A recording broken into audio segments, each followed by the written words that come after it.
తాకట్లో ఉన్న మీ బంగారాన్ని విడిపించి ఆ రోజు ఆన్లైన్ రేటుకి కొంటాం. Sharma gold company. నమస్కారం, వెల్కమ్ టు సుమన్ టీవీ. నేను గీతాంజలి.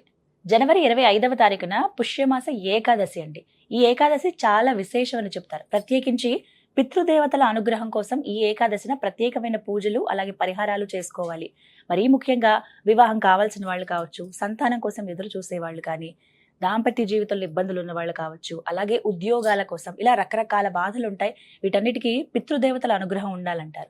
వారి అనుగ్రహం ఈ ఏకాదశి రోజున ఖచ్చితంగా ఉంటుంది, ఎవరైతే కొన్ని నియమాలు పాటించి కొన్ని పరిహారాలు చేసుకుంటారు అని చెప్తున్నారు ప్రముఖ జ్యోతిషులు బ్రహ్మశ్రీ నందిభట్ల శ్రీహరి శర్మ గురువు గారు. వారితో మాట్లాడి ఆ వివరాలు తెలుసుకుందాం. గురుగారు నమస్కారం అండి. వాగర్థ వివ సంపృక్తౌ వాగర్థ ప్రతిపత్తయే జగతః పితరౌ వందే పార్వతీ పరమేశ్వరౌ. సదాశివ సమారంభాం శంకరాచార్య మధ్యమాం అస్మదాచార్య పర్యంతం వందే గురు పరంపరాం.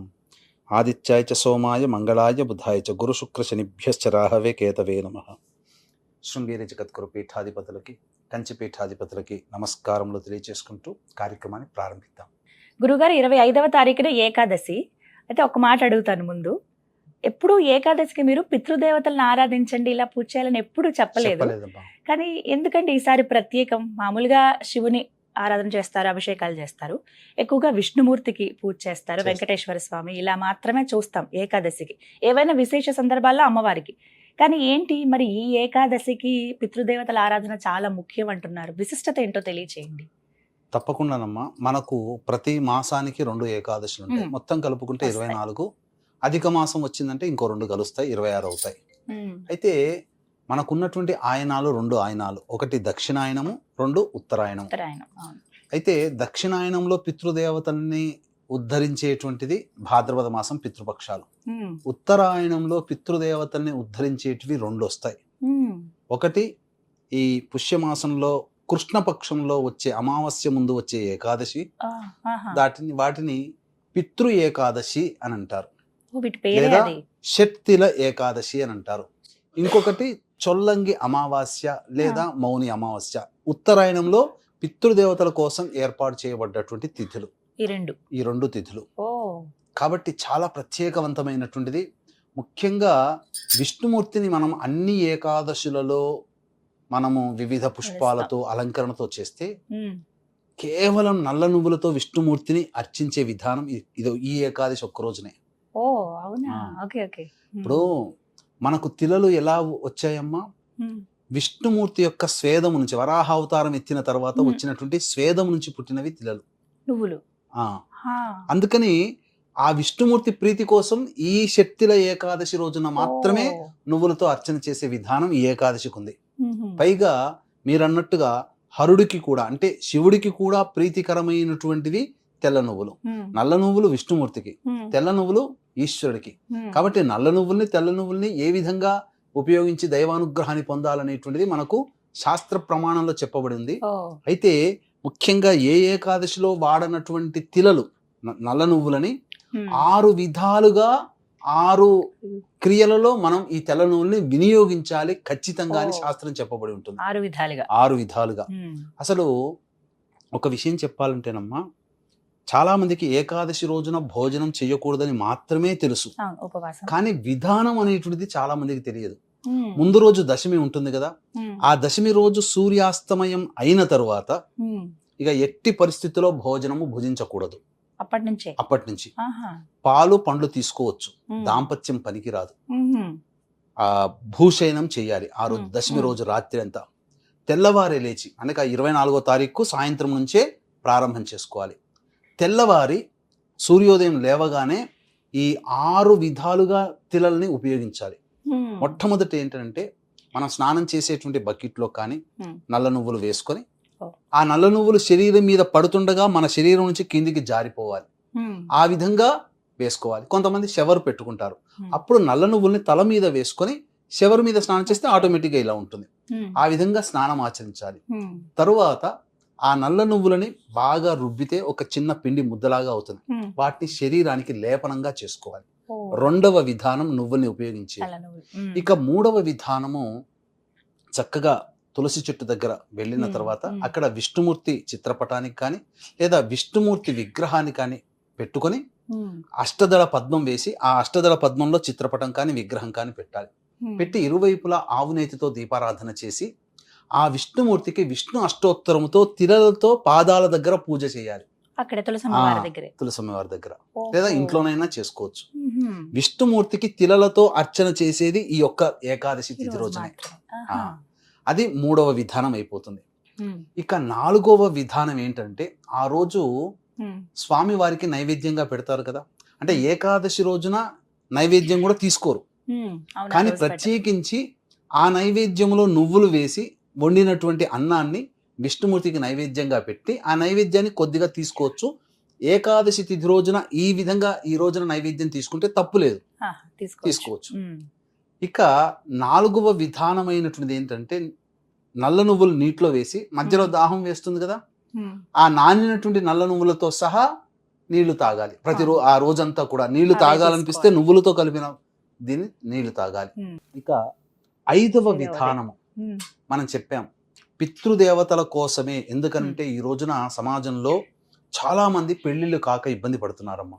ఫస్ట్ ఆఫ్ ఆల్ ఏ కులంలోనైనా కానీ ఏ మతంలోనైనా కానీ. రెండవది సంతానం కలగట్లేదు. పెళ్లిళ్ళు కావాలన్నా, సంతానం కావాలన్నా, దాంపత్యం చక్కగా ఉండాలన్నా, ధనపరమైన సమస్యలు తీరాలన్నా, పిల్లలు అభివృద్ధిలో ఉండాలన్నా, కోరిన కోరికలు తీర్చుకోవాలన్నా, కష్టముల నుంచి బయటపడాలన్నా పితృదేవతల యొక్క ఆరాధన చేయమని చెప్పింది శాస్త్రం. కాబట్టి ఈ యొక్క పితృదేవతలకి ఉపయోగార్థమై పితృదేవతను సంతృప్తి పరచడం కోసమే బ్రాహ్మణుని పిలిపించుకొని ఆ రోజున తిలలతో తర్పణాది కార్యక్రమాలు చేసి బ్రాహ్మడికి వస్త్రదానం చేయమని చెప్పబడి ఉంది. ఇంకా విశేషంగా మనకు కార్తీక మాసంలోనే ఉసిరిక దానం చెప్పబడి ఉంది. కానీ ఈ ఏకాదశి రోజున ఉసిరిక మరియు నల్ల నువ్వులు, వస్త్రము, ఈ 3 కూడా దానం చేస్తే విశేషమైనటువంటి పుణ్య ఫలితం దక్కుతుంది. ఇక 4వది హవనం. ఈ హవనం కూడా మనం చేసుకోవాలి. అది ఏ విధంగా చేసుకోవాలి, ఆ రోజంతా ఎలా ఉండాలని మనం తెలియజేసుకుందాం. వీక్షించేటువంటి ప్రేక్షకులకి ఈ యొక్క 29వ తారీఖు రోజున మౌని అమావాస్య సందర్భంగా ఈ మానవులు ఆర్థికపరమైన సమస్యలు, ఉద్యోగపరమైన సమస్యలు, విద్యాపరముగా అలాగే వివాహపరముగా, శనిదోష పరిహారంగా అనేక విధాలుగా ప్రయోగ బాధలు, కోర్టు, శత్రు సమస్యలతో బాధపడుతుంటారు. కాబట్టి వాటి ఉపశమనార్థమై మధ్యాహ్నం 3 గంటలకు 29వ తారీఖు రోజున దశమహావిద్యల్లో హోమాల్లో భాగంగా ప్రత్యంగిర హోమం, బగళాముఖి హోమం, రాజశ్యామల హోమం, వారాహి హోమం, ధూమవతి హోమాలు పర్ హెడ్ 2100 రూపాయలకి చేయించడం జరుగుతుంది. మధ్యాహ్నం 12 గంటల లోపల 29వ తారీఖు రోజున లోపల మీరు నమోదు చేసుకోవచ్చు. కార్యక్రమ తదనంతరం కాంటాక్ట్ చేసి పూర్తి వివరాలు తెలుసుకోవచ్చు. ఇక ఆ రోజున విష్ణు ప్రీతి కోసమై కృష్ణ తిల హోమం, నల్ల నువ్వులతో హోమము విష్ణు ప్రీతి కోసమై నారాయణ హోమం చేయాలమ్మా. తరువాత ఈశ్వర ప్రీతి కోసమై తెల్ల నువ్వులతో రుద్ర హోమం చేయాలి. ఇవి 2 చేసినటువంటి మానవుడికి సర్వ ప్రాయశ్చిత్తములు తొలగిపోతాయి. ఆలయంలో చేయించుకోవచ్చమ్మా, తప్పకుండా ఆలయంలో చేసేవాళ్ళు ఉంటే చేయించుకోవచ్చు, లేదా బ్రాహ్మణుని ఇంటికి పిలిపించుకొని చేయించుకోవచ్చు. చాలా మందికి తర్పణాలు వదిలేటప్పుడు కొంతమందికి ఊళ్ళల్లో రారు, బ్రాహ్మణులు రారు. అటువంటప్పుడు స్వయంగానైనా కానీ చేసుకోవచ్చు. ఎందుకంటే ఈ రోజున చేయమని చెప్పబడి ఉంది శాస్త్రం. కాబట్టి ముందుగా గణపతికి నమస్కారం చేసుకొని పితృదేవతలకి మోక్ష ప్రాప్తి కలగాలి, వాళ్ళకి అన్నపానాదులకి లోటు లేకుండా వాళ్ళ ఆత్మలకి అందాలి, వాళ్ళు సంతోషంగా ఉండాలని చెప్పి సంకల్పం చేసుకొని దక్షిణం వైపు ఫేస్ పెట్టి ఒక గ్లాసులో నీళ్లు, అందులో నల్ల నువ్వులు, ఒక స్పూన్ వేయడం, కటోరి గిన్నె, ఒక బౌల్ ముందర పెట్టుకొని మీ వైపు అంటే మా భర్త వైపు 3 తరాలు, భార్య వైపు 3 తరాల్లో ఉన్నటువంటి వాళ్ళ చనిపోయిన వాళ్ళ పేర్లు, వాళ్ళ గోత్రము ఏం వరుస అవుతుందని చెప్పి వాళ్ళ పేరు చెప్పి అరచేతిలో స్పూన్ నల్ల నువ్వులతో ఉన్నటువంటి నీటిని వేసి ఇలా కుడి చేతి బొటన వేలుగుండా ఆ బౌల్లో వేయాలి. అలా 3 సార్లు వేయాలి. ఆ 3 సార్లు పేరు చెప్పి తర్పయామి తర్పయామి తర్పయామి అనుకుంటూ వేయాలి. ఇలా చేసిన తర్వాత ఇది ఏకైక ఏకాదశి తిథి పితృదేవతల కోసం చెప్పబడి ఉంది. మిగతా అన్ని కూడా మీకు ముఖ్యంగా గమనించుకుంటేనమ్మా పుష్యమాసం చెప్పబడింది. పుష్యమాసం అంటే పుష్టిని కలిగించేది. అంటే మనం ఇంతకుముందు చెప్పుకున్నట్టుగా భాద్రపద మాసంలో పితృదేవతల కోసం పితృపక్షాలు ఎట్లయితే ఉన్నాయో దక్షిణాయనంలో, ఉత్తరాయణంలో ఈ యొక్క పుష్యమాసం ఉంది. సంతానాన్ని ఇచ్చేటువంటిది పుత్రదేకాదశి శుక్లపక్షంలో వస్తుంది. పుష్యమాసంలో పితృదేవతల్ని ఆరాధన చేసేది ఏకాదశి, షట్తిల ఏకాదశి, పితృ ఏకాదశి ఇలా చెప్పబడి ఉంది. కాబట్టి మనకు ఇక్కడ దక్షిణాయనం కాబట్టి మనకు పుష్యమాసం మన తెలంగాణ, ఆంధ్ర, తెలంగాణలో ఉంటే నార్త్ సైడ్ వాళ్ళు మనకన్నా ఒక 15 రోజులు ముందుంటారు కాబట్టి వాళ్ళకి అది మాఘమాసంలో వచ్చే ఏకాదశి. అక్కడ అలా చూసిన పవిత్రమే, మన ప్రాంత ప్రకారము పుష్యమాసం చూసినా. కృష్ణపక్షంలో వచ్చే ఏకాదశి అయినా పవిత్రమే. ముఖ్యంగా ఆ రోజున చాలా విశేషమైనటువంటిదమ్మా. శనివారం, పుష్యమాసం శనికి సంబంధించింది, ఏకాదశి కూడా శనివారం అయింది. శనివారం వచ్చింది. ఎంత విశేషం అమ్మా. అంతే కదండి. అవును. కాబట్టి తప్పకుండా ఇటువంటి పరిహారాలను ఆ రోజంతా పాటించి దాహం వేసినప్పుడల్లా నల్ల నువ్వులు కలిపిన నీటిని తాగాలి. ఇక తర్వాత తెల్లవారి ద్వాదశి రోజున ఆదివారం అయింది విశేషంగా. ఆ రోజున నిద్ర నుంచి లేచి కాలకృత్యాదులు తీర్చుకొని మళ్ళీ విష్ణు సహస్రనామ పారాయణం చేసి అప్పుడు ఏకాదశి వ్రతాన్ని ఉపసంహరించుకోవాలి. ఎలా? ఇంటికి వచ్చినటువంటి అతిథి అభ్యాగతులని భోజనం పెట్టకుండా పంపించకూడదు. ఆ రోజు. ఏ పక్షికి, ఏ ప్రాణికి ఇంటి ముందు వచ్చినటువంటి వాటికి ఏది తినే పదార్థం పెట్టకుండా పంపించకూడదు.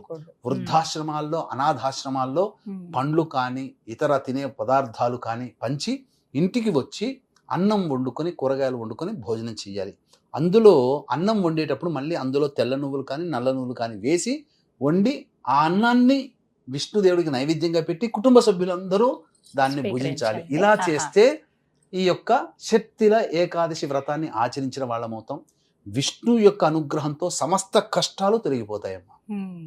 చాలా చక్కగా వివరించారు గురుగారు. ధన్యవాదాలండి. సర్వం శ్రీ ఉమామహేశ్వర పరబ్రహ్మార్పణమస్తు.